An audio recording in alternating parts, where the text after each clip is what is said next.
이제 2021년 52주 마지막 주일이 되었습니다.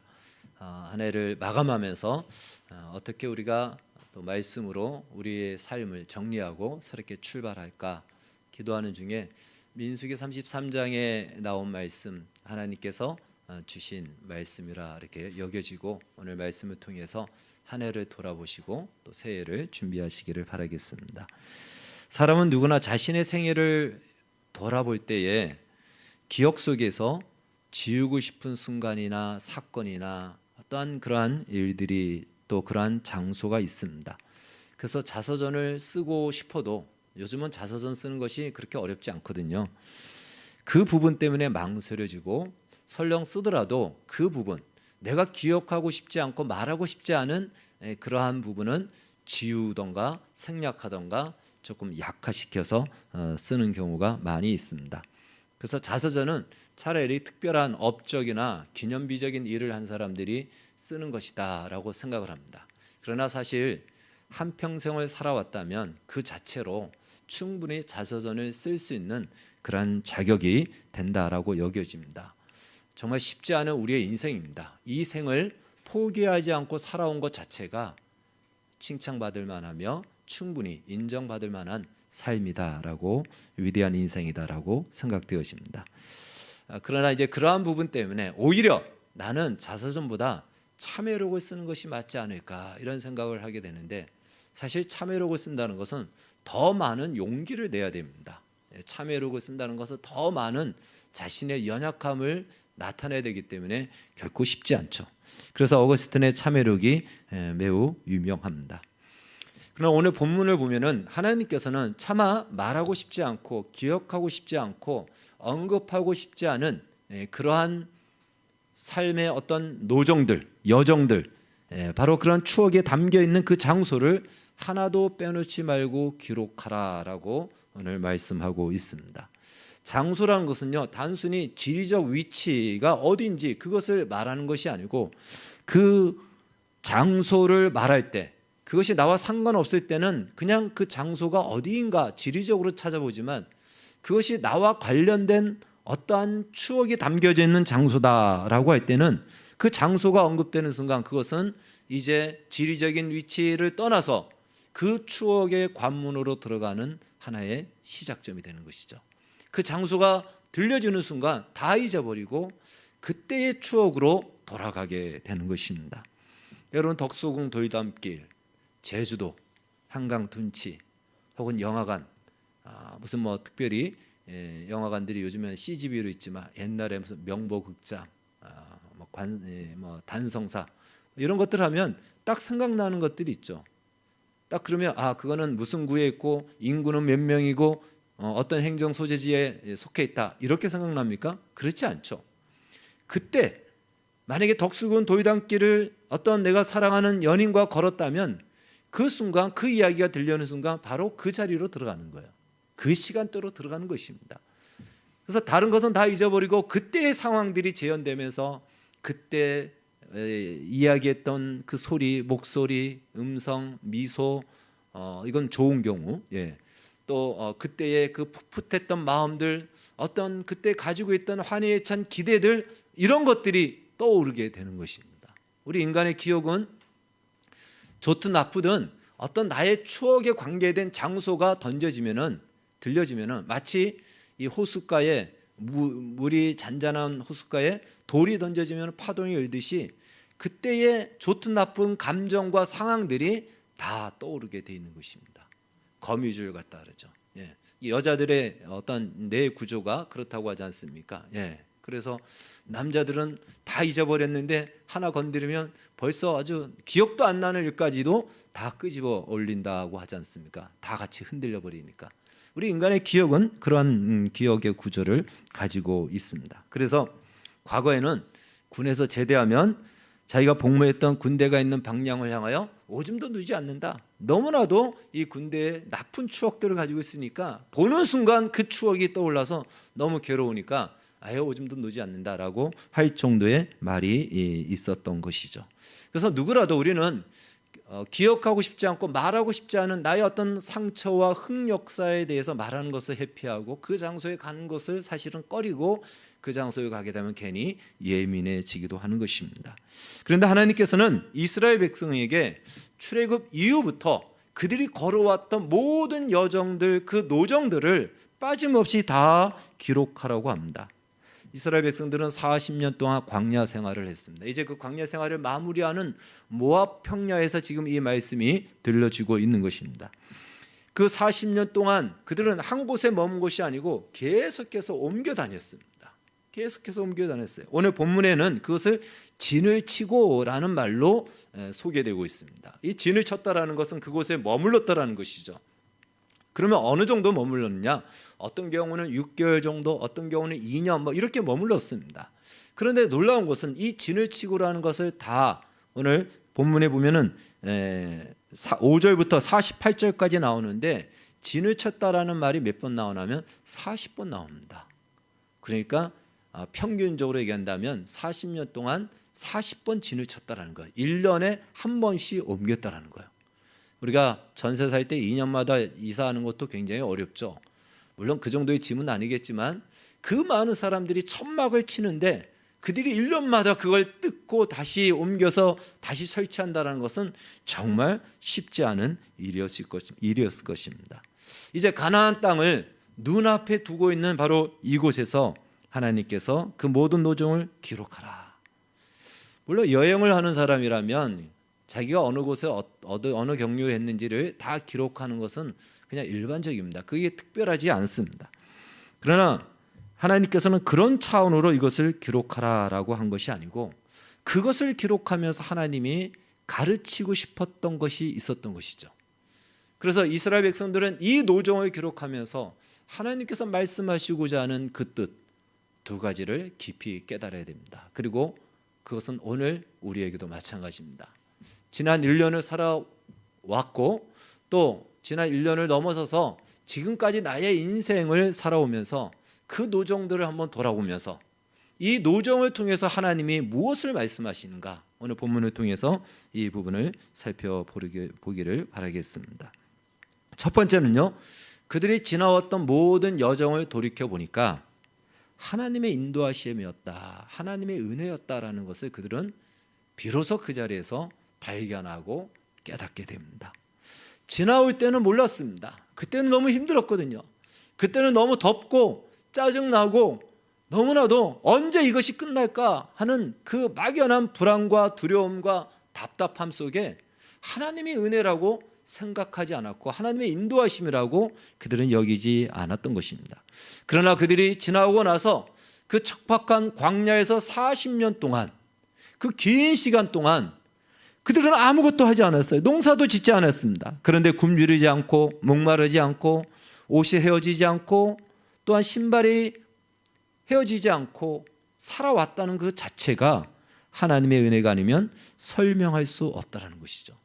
우리가 봉헌송으로 부르는 은혜라는 이 노래의 가사에 나오는 것처럼 우리가 일상적이고 당연한 것이라고 여겼던 것이 사실은 보이지 않는 하나님의 손길이었음을, 그것이 은혜였음을 고백하고 찬양하는 것입니다. 마찬가지로 이스라엘 백성들은요, 아침에 일어나면 당연히 만나가 내리는 거예요. 그냥 만나가 늘 내렸습니다. 아주 오래전부터 내린 것이 아니고요, 출애굽한 한 달 뒤부터 내렸습니다. 그러니까 40년 동안 내렸다고 봐야 됩니다. 늘 만나가 내렸어요. 그게 무슨 은혜입니까? 당연한 것이고 자연스러운 것이죠. 고기가 먹고 싶으면 메추라기들이 날아와서 날 잡아 먹으세요 하고는 그냥 알아서 그냥 자기들이 추락합니다. 나가서 그냥 건져서 먹으면 되는 거예요. 목이 마르면 반석을 치면 물이 나옵니다. 그냥 당연한 거예요. 그냥 그들에게 있어서는 그는 일상적인 것이고 그들은 광야에서 그렇게 살아왔습니다. 그것이 그들의 삶의 방식이었습니다. 당연하고 일상적인 줄 알았는데 알고 보니 그렇지 않다라는 것이죠. 아무런 농사도 짓지 않고 한 명도 굶주리지 않고 살아왔다는 것 자체가 기적 중의 기적이요 은혜 중의 은혜라는 것입니다. 뿐만 아니라 그들이 지나온 노정을 적어가면서 어떤 노정은 이들이 기록하고 싶지 않은 노정이 있습니다. 이 장소는 별로 이렇게 언급하고 싶지 않고 그냥 다 우리의 기억 속에서 지우고 싶은 그런 장소가 있다라는 것이죠. 우리의 인생 속에서 지우고 싶은 그 순간들이 있지 않습니까? 정말 나의 흑역사라고 말할 수 있고, 내가 너무 큰 상처를 받았던가, 너무 아팠던가, 또 힘들었던가, 나의 부끄러운 모습이 드러난 그 시간만큼은 내 인생 속에서 지우고 싶은 바로 그런 장소들, 그런 시간들이 있다라는 것이죠. 그래서 장소라고 얘기할 때는 시간이 반드시 포함되는 거죠. 그래서 시간과 장소가 같이 들어가는 것입니다. 오늘 본문에도 마찬가지입니다. 본문 8절에 보면은 마라가 나옵니다. 마라, 출애굽기 15장에 기록된 사건입니다. 마라는 쓰다라는 뜻을 가지고 있는데요, 여기서 어떤 사건이 있었습니까? 홍해의 기적을 경험하고 난 뒤에 3일 후에 도착한 곳이 마라입니다. 홍해의 기적을 그들이 경험했어요. 출애굽의 기적도 경험했는데 홍해가 갈라지고 거기를 마른 땅처럼 건너오고 애굽의 군대들은 수장되어지고, 이거는 정말 있을 수 없는 천지가 개벽하는 그러한 기적을 경험하고 난 뒤에 3일을 걸어왔습니다. 목이 무척 말랐습니다. 마라에 물이 있어서 그 물을 마셨습니다. 그런데 물이 너무 써서 마실 수가 없는 거예요. 그러자 그들은 모세를 원망하기 시작합니다. 왜 우리에게 이렇게 쓴 물을, 마실 수 없는 물을 주냐고, 왜 우리를 이곳으로 데려왔냐고 원망하기 시작합니다. 3일 전에 홍해의 기적을 경험했어요. 그런데 3일 후에 바로 이런 일이 일어나는 거예요. 어떻게 되죠? 기적을 경험했잖아요. 그러면 하나님께 기도하면 되는 거예요. 하나님이 물을 써서 마실 수가 없습니다. 우리에게 단물을 주십시오. 마실 수 있는 물을 주십시오. 기도하면 되는 거예요. 근데 원망할 이유가 없는데 원망을 하기 시작합니다. 이들이 이제 홍해의 기적 이후에 첫 번째 만난 그곳이 그들의 못난 모습, 그들의 부족한 모습, 자신들의 믿음 없음의 모습, 기적을 보고도 하나님을 믿지 못하는 그 부끄러운 모습이 드러난 곳이 바로 마라라는 것입니다. 바로 그 장소를 기록한 것입니다. 또 14절에 보면은 르비딤의 진을 칩니다. 르비딤 사건은 출애굽기 17장에 기록되어 있습니다. 이 르비딤이라는 말은요, 본래 쉬는 곳, 쉬어가는 곳이라는 것으로 굉장히 휴식처라고 볼 수 있는 곳이에요. 그런데 이곳에서 어떤 사건이 일어나면 여기서도 역시 물 문제가 일어납니다. 갈증에 허덕이던 백성들이 이곳에서 목마르니까, 물이 없으니까 이들이 모세를 원망합니다. 그리고 하나님을 시험하는 거죠. 하나님이 있다면 물 좀, 정말 이 척박한 데서 물 좀 내봐라. 하나님이 있다면 하나님한테 시험을 하는 거예요.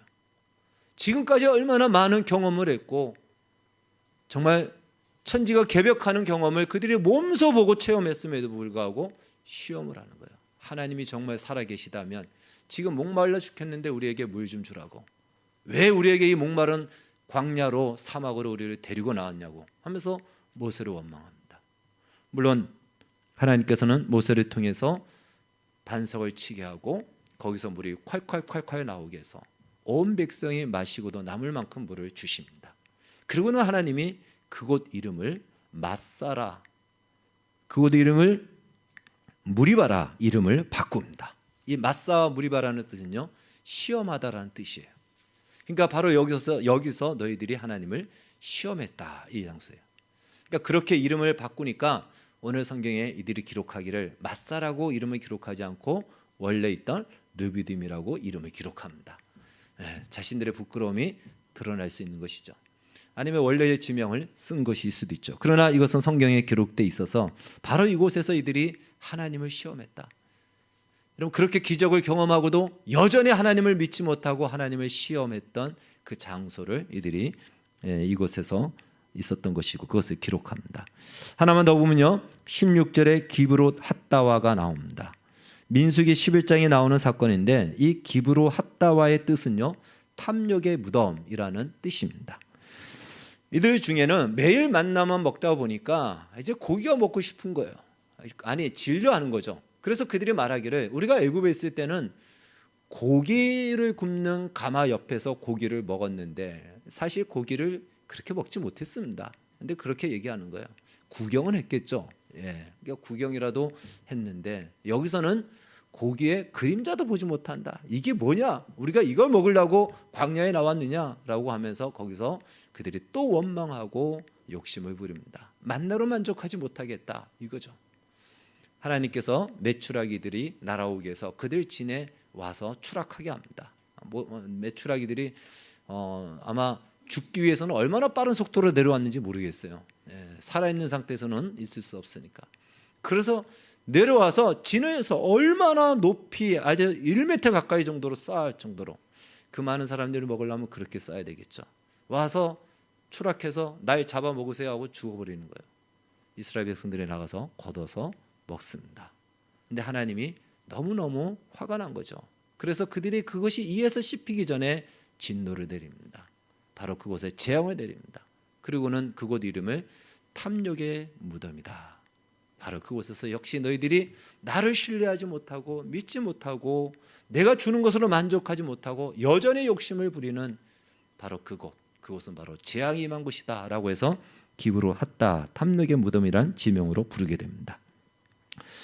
36절 가데스는 우리가 잘 알고 있듯이 12 정탐꾼들이 가나안 땅을 정탐하고 와서 2명은 당장 들어가자라고 했지만 10명은 우리는 메뚜기다, 들어갈 수 없다라고 하고 백성들도 우리는 들어갈 수 없다, 이제 우리는 어떻게 해야 되냐, 여기까지 온 것이 다 헛수고냐 하면서 거기서 오히려 갈렙과 이 여호수아를 향해서 돌을 쳐서 죽이려고 할 정도로 그들이 거기서 원망하고 하나님을 믿지 못하고 이러한 일들이 가데스에서 일어납니다. 그래서 하나님이 거기서 가데스에서 그 사건을 보고 너희들이 말한 대로 내가 행할 것이다, 이제 너희들이 여기서 들어갈 수 있었지만 이곳에서 이제 여기까지 온 시간을 지나면은 한 38년이 됩니다. 40년 동안 너희들은 들어가지 못할 것이다 라는 바로 재앙과 저주가 이곳에 떨어지게 됩니다.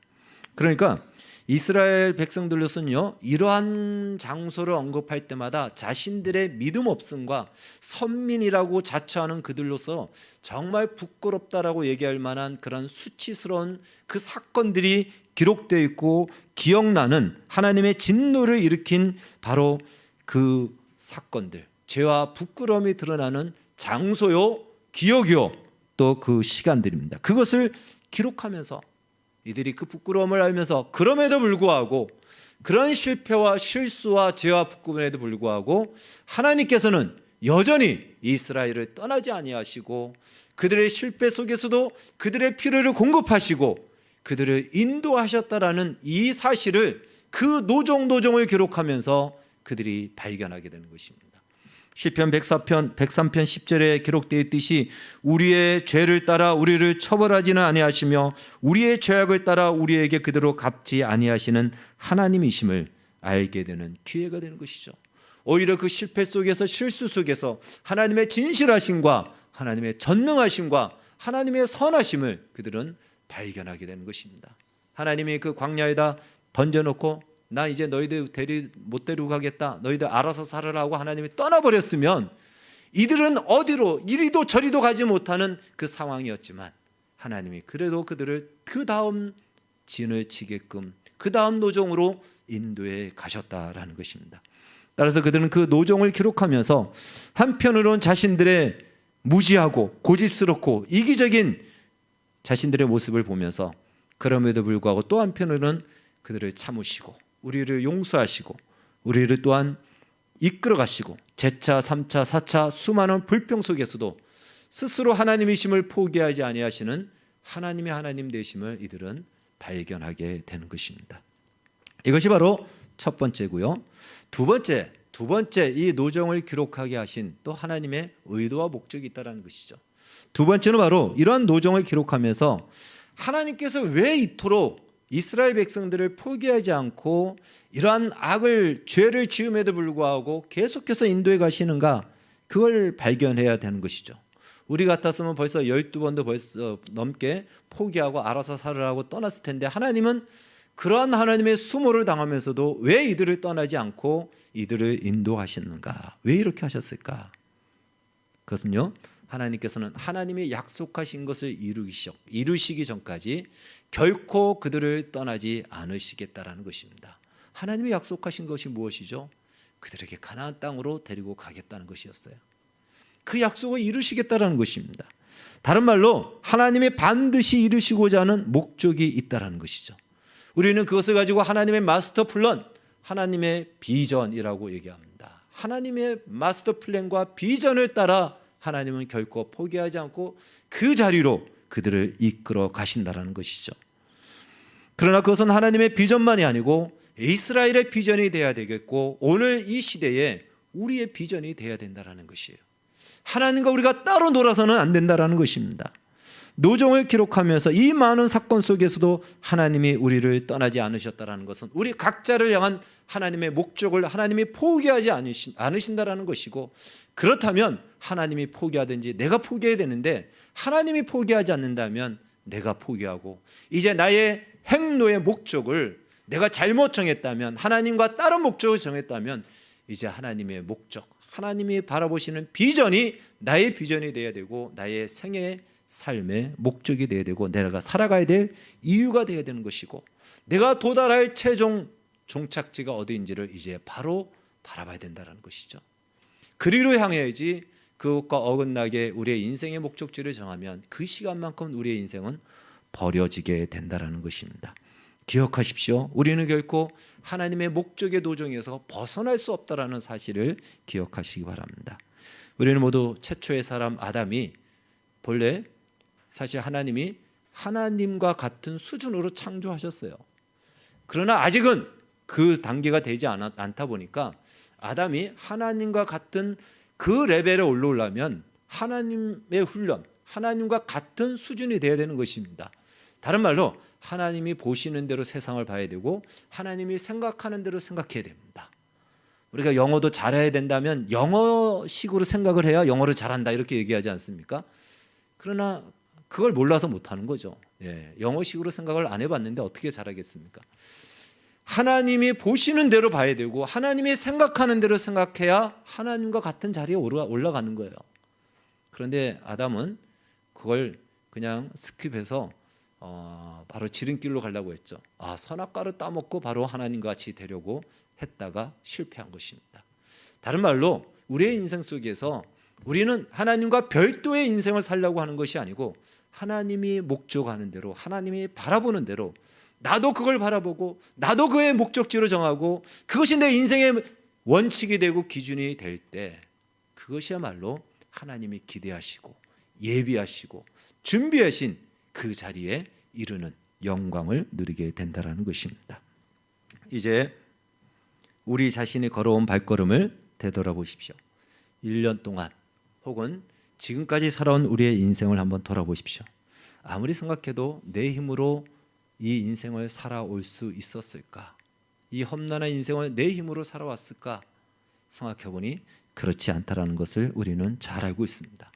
우리는 태어나는 순간부터 살아가고 숨을 쉴 수 있는 조건이 갖추어지지 않으면 살 수가 없는 존재였습니다. 그때부터 지금까지 하나님은 하나도 값을 받지 않는 그 은혜를 우리에게 베풀어 주셨습니다. 또 우리의 인생 속에서 일어난 사건들을 보십시오. 우연치고는 너무나도 필연적인 사건들이 많이 있지 않습니까? 한 치 앞도 보지 못하면서 우리는 용감하게 우리의 인생을 살아가지만 하나님은 그 모든 발걸음마다 예비하시고 우리가 잘못 발을 디딜 때는 그 잘못 디딘 발걸음이 오히려 우리에게 유익을 끼치도록 복이 되도록 그 삶을 바꾸시고 비록 힘든 과정이 있었지만 마침내 선을 이루시고 하나님의 일하심을 발견하고 하나님이 여전히 나와 함께 있다는 것을 우리를 하여금 알게 하시지 않았습니까? 오히려 내가 실수할 때, 내가 죄를 지을 때 하나님은 나를 몰라라 하지 않고 더 큰 은혜를 베풀어 주시는 것들을 우리는 수없이 경험을 했습니다. 여러분, 철이 들었다라는 그 기준은요, 철이 들었어라고 얘기할 때는 그럼 어떤 기준을 가지고 얘기하냐면 철이 들지 않았을 때는 저절로 자기 혼자 컸다라고 생각하는 거예요. 그러면 철이 들지 않은 거예요. 자기 마음대로 사는 거예요. 자기 힘으로 살고 힘으로 살아왔다라고 여기기 때문에. 그러나 철이 들었다라는 것은 부모님의 은혜를 아는 거죠. 나아가서 나 혼자 인생을 살 수 없고 인생을 독불장군처럼 살 수 있는 사람은 아무도 없죠. 다 이 사회와 우리 구조와 이 모든 것들이 나아가서 하나님의 손길이 우리를 지켜주셔서 사는 것이다 라는 것을 아는 것이 인생의 철이 든 것입니다. 그러나 그걸 모를 때는 만용을 부렸고 그걸 알고 나면 그때의 자기 자신은 참 부끄러운 모습을 가지고 있다는 걸 알게 됩니다. 생각해 보면 우리에게도 마라가 있었고요. 기브롯 핫다와도 있고 가데스도 있습니다. 어쩌면 지금까지 나의 인생이 그런 걸로만 가득 차 있을 수도 있습니다.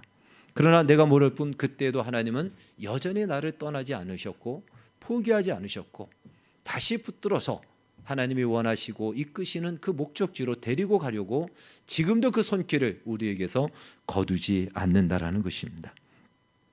그래서 이전에는 이 기브로 핫다와나 마라나 가데스나 즉 우리가 기억하고 싶지 않은 우리의 흑역사 같은 부끄러운 그 장소를 언급하고 그 시간을 그 사건을 언급하는 것에 대해서 아주 예민하고 또한 진노하고 화를 내고 또 그것을 회피했지만 이제는 오히려 철에 들고 나니 하나님의 은혜를 알고 나니 그때의 나의 부족함 속에 하나님이 여전히 나를 버리지 않고 하나님의 은혜로 그 모든 것들을 채워주셔서 나의 부끄러움보다 더 큰 하나님의 은혜가 있었음을 고백하고 하나님을 자랑하죠. 사도 바울이 나의 약함을 자랑하는 이유가 있다. 내가 약함을 자랑하고 나의 부끄러움을 자랑하는 것은 나의 약함과 부끄러움보다 하나님의 능력이 그때 오히려 하나님의 강함이 오히려 그때 더 크게 역사했기 때문에 나는 나의 약함을 자랑한다라고 이야기한 것과 같은 것입니다. 지난 1년을 살아오면서 혹은 지금까지 우리의 인생 속에서 듣기만 해도 소름 끼치고 치를 떨게 했던 사건이나 현실 또는 기억하는 것만으로도 분노가 일어나는 사건이 펼쳐졌을 겁니다. 어떤 것은 그것이 사람이었고 어떤 것은 그것이 국가나 제도 때문에 어떤 것은 나의 실수 때문에 나 자신을 미워하기도 합니다. 그러나 중요한 것은 그렇게 한다고 하여 하나님이 우리를 떠나지 않으셨고 우리가 넘어질 때마다 하나님께서 우리를 다시 일으켜서 기회를 주셨다는 사실을 이 노정을 기록하면서 우리는 찾아야 되고 발견해야 되는 것입니다. 그래서 거기서 이제 하나님의 시각으로 우리 자신을 봐야 되는 것이죠. 오늘 본문은 40년 동안의 노정입니다. 우리 중에는 어르신들이 많이 계셔서 40년 이상의 훨씬 더 많은 노정들을 가지고 있을 겁니다. 성경으로 만약에 친다면 2-3장 정도를 그 노정의 장소만 다 빽빽히 써도 다 쓸 수 없을 만큼 많은 사건들도 있었고 많은 일들이 있었을 것입니다. 그러나 그 노정을 단순히 나열하는 것은 큰 의미가 없습니다. 헤아릴 수 없을 만큼의 노정이지만 그 노정 속에 하나님이 함께 하셨고 하나님이 떠나지 않으셨고 하나님이 여전히 기대를 가지고 나를 붙들고 있다는 사실을 발견해야 되는 것입니다. 뿐만 아니라 그 많은 노정은 그냥이 아니고 어느 한 곳을 향하여 가고 있다는 것이에요. 오늘 이스라엘 백성들에게는 그것이 바로 가나안 땅입니다. 하나님이 데리고 가고 싶은 곳, 하나님이 약속한 곳, 하나님과 마음껏 그 기쁨을 누릴 수 있고 하나님의 기업이 되고 그 영광을 마음껏 누릴 수 있는 그 장소, 바로 그것으로 이 노정은 모아지고 있다는 것입니다. 바로 그 한 곳이 무엇이냐에 따라서 인생이 달라지는 것이죠. 가나안 땅, 바로 그것이 이스라엘이 가져야 될 소망이고 비전이었던 것입니다. 한 해를 보내면서 지금까지 걸어왔던 우리의 노정 속에 하나님이 함께 하셨고 나의 부끄럽고 수치스러웠던 그 순간순간에도 여전히 하나님의 은혜로 덮어주셔서 가려주셨고 다시 아무렇지도 않게 일어날 수 있는 기회를 주신 것, 우리는 감사해야 될 것입니다. 그러나 여기서 멈추지 말고 이 노정이 어디로 우리를 끌고 가는가? 하나님의 사람으로 우리를 끌고 가고 거룩으로 우리를 끌고 가고 주의 신부로 우리를 끌고 가고 있다라는, 그래서 하나님이 준비하신 영원한 천국이 우리가 마침내 들어가야 될 종착지라는 이 사실을 기억하여 그것이 바로 내가 살아가야 될 이유가 되고 비전이 되고 최종 목적지가 되도록 우리의 삶을 정비하고 새롭게 시작해야 되는 것입니다. 모쪼록 한 해 동안 수고들 많으셨습니다. 이제 다음 주일이면 2022년이 이제 시작이 될 것입니다. 2022년의 주일을 맞이하게 됩니다. 새로운 한 해를 시작하기 전에 지나온 한 해를 돌아보는 것, 그것은 앞으로 나아가기 위해서 필요한 것이죠. 지금까지 나와 함께 하신 하나님이 나의 못난 모습에도 함께 하셨다면 내가 좀 마음 먹고 조금 더 마음의 어떤 결단을 가지고 바로 살려고 한다면 하나님이 왜 함께 하지 않겠습니까? 우리는 그래서 내년 한 해도 하나님이 우리와 함께 하신다라는 소망과 믿음을 가질 수가 있는 것입니다. 바울이 고백했던 대로 나의 약함을 자랑하노니 바로 우리의 못난 모습 속에 오히려 하나님의 더 큰 손길과 은혜를 발견하고 그 하나님을 자랑하는 바로 그러한 기억과 통로가 되기를 바라겠습니다. 다시 한번 하나의 끝자락에서 여기까지 걸어오신 모든 분들을 격려합니다. 지금은요, 살아오는 것만으로도, 포기하지 않고 살아가는 것만으로도 정말 대단한 것입니다. 우리 모두가 그 삶을 살아왔습니다. 또 하나님께서 함께 하신 것처럼 새롭게 함께 하심을 믿고 하나님의 목적하는 그 자리로 나의 인생의 궁극적인 목적을 가지고 또 그 비전으로 삼고 나아가는 한 해를 마무리하고 시작하는 이 시간이 되기를 주의 이름으로 축원합니다. 기도하겠습니다. 하나님 감사합니다. 지나온 한 해를 돌아보고 우리 인생을 돌아볼 때에 하나님 많은 일들이 있었고 어떻게 여기까지 왔는지 우리도 다 헤아리지 못할 많은 일들이 있었습니다. 그러나 하나님, 우리는 그것을 만들어 올 수도 없고 우리가 생각한 대로 올 수도 없었지만 하나님이 그 모든 순간순간을 지키셨고 인도하셨고 많이 울어야 됐고 눈물을 흘려야 됐고 아파야 됐고 또한 충격도 받고 상처도 받았지만 그때도 주님이 우리를 버리지 아니하시고 용기와 힘을 주셔서 여기까지 이르게 하신 것을 감사합니다. 이제 하나님 우리를 어디로 데리고 가시려는지 그것이 우리의 비전과 삶의 목적과 이유가 되어서 주님이 예비하신 그 영광에 이르게 하여 주시고 하나님의 사람으로 다 세워질 수 있는 귀한 한 해가 될 수 있도록 아름답게 마무리하고 새해를 준비케 하여 주시옵소서. 살아온 모든 우리 성도님들 기억하시고 격려하여 주시고 또 소망하며 기도하며 또 품었던 것들이 아름답게 결실되어지게 해주시고 응답받게 하여 주셔서 여전히 하나님이 나와 동행하심을 자랑하게 하여 주시옵소서. 예수님의 이름으로 기도하옵나이다. 아멘.